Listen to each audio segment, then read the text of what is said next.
तर नमस्कार सिंदखेड राजा. आपले सिंदखेड राजामध्ये जिजामाता नगर, ह्या जिजामाता नगरकडून जाणारा रस्ता म्हणजेच नागपूर डाकलाईन रूट, ह्या नागपूर डाकलाईन रूटवर आपल्या सिंदखेड राजाचं SWM असूनही सुद्धा ऐन पिण्याच्या पाण्याच्या नळाजवळ ही घाण आणून टाकण्यात येत आहे आणि गावाच्या कान्या कोपऱ्याला अशी घाण टाकण्यात येत आहे.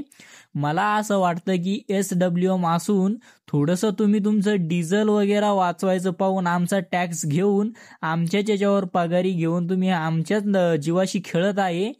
मला हे कुठल्याही प्रकारे बरोबर वाटत नाही. हे पिण्याचं पाणी असून इथं ही घाण टाकण्यात आलेली आहे.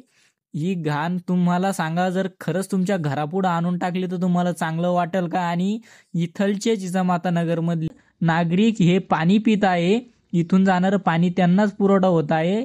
तसंच आपण माग सरळ सरळ SWM मध्ये कचरा नेऊन टाका म्हणून सांगितलं होतं. जिजाऊ सृष्टीजवळ जाणाऱ्या रस्त्यावरचा त्या मार्गावरचा कचरा अजून उचलला तर नाहीये, पण तिथं अजूनही कचरा आणून टाकणं सुरू आहे आणि तो कचरा जो आहे ना तो दाबणं सुरू आहे.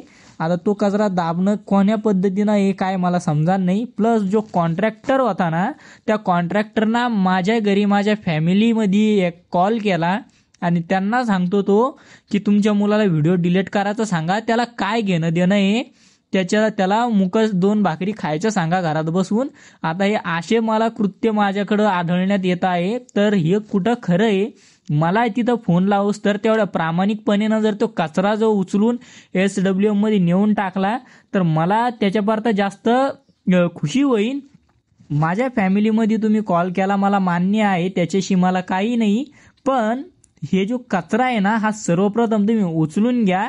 आणि जर तुमच्याकडून होत नसेल ना तर तिथं कचरा आणून तरी नका टाकू, कचरा उचलाव तिथून आणि तिथं टाकणं बंद करा. रोजच्या रोज जवळपास 4-5 वेळेस दिवसातून ट्रॅक्टरच्या ट्रॉल्या येऊ तिथं खाली होत आहे.